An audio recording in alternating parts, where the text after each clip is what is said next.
Hey guys, Paul from Ashen Phoenix's new comic book take for the week of July 26th, and we're getting started right now. This episode brought to you by Paul and Tim Do a Thing. We do a thing. You should check it out.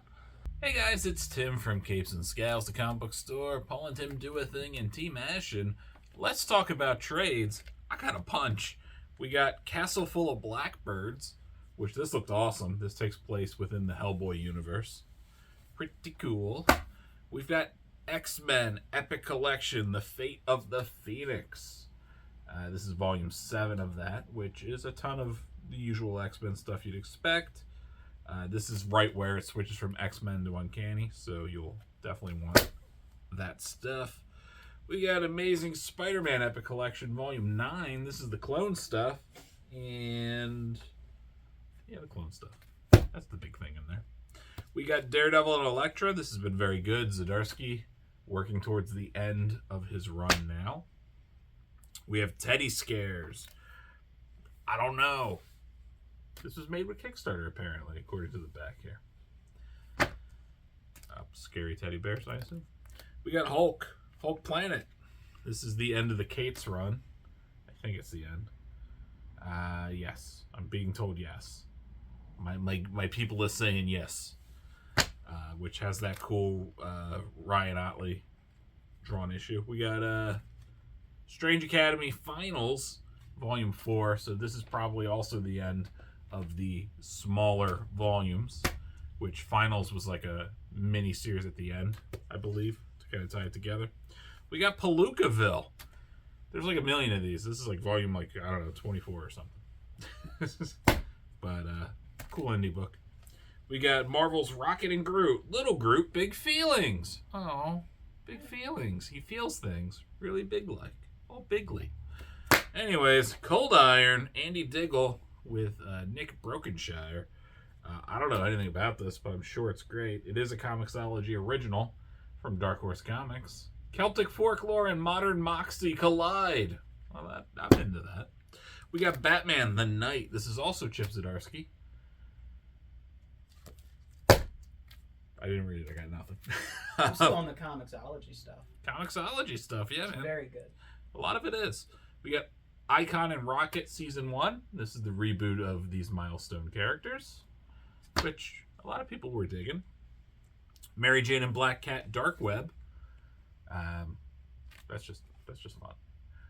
Those all had those cool J. Scott Campbell covers. Radiant Pink, which is on Volume 1. I don't know why I thought this had one already. I think there's another Radiant that just got Volume 3. Is that what I'm thinking? That could be. But Radiant Pink has its first Volume 1. I guess, yeah. Batman Gotham Knights Gilded City. So much Batman. A lot of Batman. Yeah, it's Batman. I don't have to explain Batman to you. Batman. And then finally, ending with the one I was the most excited for this week, 8 Billion Genies hardcover, containing the entirety of the series. This was really good when we reviewed it on here. I'm excited to sit with this and spend some time with it. So, there's the trades. First up, we have Trakavi, The Slav with No Remorse, issue number 1. This is a very weird book. Basically, you have this character who is a villain who wants to be a good guy, and is going to a support group for villains who want to be good guys, and they're talking about villains who actually like made it through the program, and then they didn't. And it's kind of this. It's very weird. It's a very weird book. This is a very belligerent, not nice person who does very not nice things throughout the book, and feels like he's going to be thrust to become the hero of the book, even though he really doesn't want to be. It's an interesting story. The art is very weird, but it works for the book. Yeah, if you're looking for something weird and new, this is it. All right, first up for me, we got the Ribbon Queen from AWA. This is Garth Ennis and Jason Burrows with Guillermo Ortega and Dan Brown. It's got a Declan Shalvey cover. We always love him. This is bizarre. You have a woman who works at the police station. She's investigating another officer who she feels is guilty of a murder that has happened to someone that they saved that was a survivor of an awful ordeal, a serial killer. It's really good because it deals with the politics of the police station. It deals with a lot of things that are going on, and they're just trying to, like, can we just kind of focus? Can we just kind of get a win here? And it's like, no, things have gone bad. And unfortunately, it's very weird. I don't want to tell you too much, but it's not what you think, and it's definitely a cool book, so it's worth checking out. I know Garth Ennis can be very off-putting sometimes because he can get really weird. This is more of a darker story from him. So far, it is not that weird, not like Boys Weird or Preacher Weird, but it is a creepy, cool kind of story. So if you're into that, if you looked at this cover and you're like, huh, then it is probably for you. What's going on, my fellow entertainment aficionados? My name is Matt, and I'm back with a couple more books to tell you what I thought about them. First up this week, I read Alice Never After #1 from Boom Studios. It seemed to me like it picked up where the last Alice series left off. I'll be honest with you, I didn't read the first one, but I wasn't too lost coming into this one. It's your basic Wonderland premise. All of your favorite characters are there, and there's a fun twist at the end. It seems to me like it's going to be another 5-6 issue miniseries like the first run. It's Dan Panosian again. He can't really do much wrong. So Alice Ever After. Check it out. And my pick of the week, it is Per Evil. This is a lot. There's a lot here.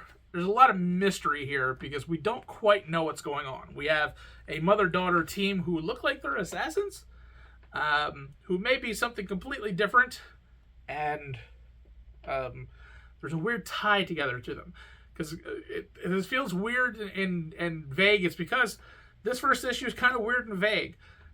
We're getting a look at their lives, where they live. They move around a lot. And you have one neighbor who's a little nosy and gets a little too nosy and falls head first into a very weird conspiracy. The art is fantastic. Story writing is very, very good. It gives you just enough to figure out what's going on, but leaves a lot of mystery behind. But it's a really fun story. Like I said, the art is fantastic. Story writing is always good from Andolfo. And I'm interested in this new world, so you should definitely check this one out. And it's time for my pick of the week. Paul, do you know what my pick of the week is? I never do. That's right. It is Incredible Hulk, issue number 2. I read issue 1. I liked it quite a bit. I don't remember if that was my pick of the week that week or not, but this one sure is. I like what they're doing with Hulk. I like that Hulk and Banner clearly aren't getting along, which would make sense after the last series. And they're getting back to a horror vibe with Hulk. He is followed around by Charlie, which is a runaway, and he definitely doesn't want her around, but yep, she there. So basically there's an old mining town. There's a lot of weird zombie-like critters running around, and you're not quite sure what's going on, but you know they're aware the Hulk is there. They call him the Fractured One. And you get a lot of Banner in this issue, and it seems like next issue you're going to get the exact opposite. I am very curious what they do with this, but just it's funny to say that an Incredible Hulk book is one of the better horror things I've read in recent memory, which is cool. So, very dark, very brooding, very strange. Definitely check it out. And my pick of the week for this week is Rebel Girls #1 from Keen Spot. This is a kind of left of the dial for what I usually pick for my picks of the week. This takes place in 1990s Alabama, and it's about 3 punk rock girls trying to take over the world. Somewhere along the way, through some sort of divine intervention, the devil herself decides that she's going to take these rebel girls and take them on a journey that's going to affect everybody's life. Rebel Girls #1. Check it out. It's fun. All right, guys, that is it. Thank you for hanging with us. Paul and Tim Do a Thing is where you can find us as well. Just having a good old time watching really weird music, usually. And Paul makes me watch things I don't want to watch, and I make him watch really terrible just metal bands. You tend to like some of the things that I make you watch, though. Sometimes, but largely no. So if you like that, go check it out. And that'll be it. So thank you, and we'll catch up with you next week.